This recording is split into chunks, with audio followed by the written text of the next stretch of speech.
We're going to take you live now to Doonan in Queensland, where the Deputy Prime Minister Barnaby Joyce is speaking. Of other people, especially those with comorbidities, and it's also being a realist and saying, okay, the world's going to go on and we've got to be part of the world. You mentioned personal responsibility, and people kind of feel like, if you look online, there's a lot of feelings that they're being left to fend for themselves almost, because they have to go and find the rat test, they have to go, there's no testing. You know, why isn't the government putting more effort into trying to help people individually?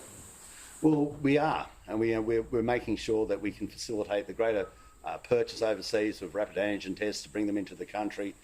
It's not that the market's not working. As you know, the rapid antigen tests turn up, and unfortunately some people hoard them. As soon as they arrive in the shops, people buy them. So if they thought they were too dear, they'd be left on the shelf. So they're buying them. Unfortunately, people are taking vastly more home than they need. It's not the same, but similar to what's happening to other items in grocery stores, which just disappear off the shelves. And you say, you know, why don't you just buy the rapid antigen tests that you need rather than take so many home? Why don't you just buy the toilet paper you need rather than taking it all home? Why don't you just buy the vegetables that you need rather than, you know, taking it all home? Like, we've got to also be responsible for ourselves and not be selfish to the people standing around us in the shops. Get what you need, but don't take more than you require, because that means somebody else misses out.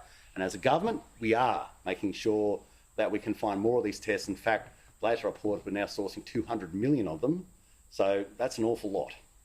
So for now, people just basically need to sit tight, any symptoms, stay home. And... Yeah, well, I think just personal responsibility, like everything. You know, if you're feeling a bit crook, don't say, oh, well, I feel a bit crook, but I might just wander off to work. Say, feeling a bit crook, I might just stay home and just be careful. And as you would do if you had the flu, as you would do for so many other, you know, viruses, diseases that you might catch. You know, and it's more important than a cold. But if you had a bad cold, you wouldn't go around coughing and spluttering on people. You'd do the right thing and say, okay, I've got to be hygienic, got to stay, you know, isolate myself for a bit. And that's personal responsibility, because after Omicron's gone through the community, and as I said, it's everywhere. It is everywhere. There'll be another variant in the future, and then another one, and then another one, and then another one. Okay, and so how do we manage that? We manage that with personal responsibility. We manage that with vaccinations. We manage that in a funny way, because Omicron is a mild variant. If people get it, it's going to give you a stronger form of resistance, hybrid resistance if you had both. We manage it by being honest, and we manage it by being not selfish. So getting what you need, get what you need, but don't take more than you require. That is where we leave the Deputy Prime Minister Barnaby Joyce speaking in Queensland. If you'd like to continue watching that, you can on Sky News Extra, Channel 603.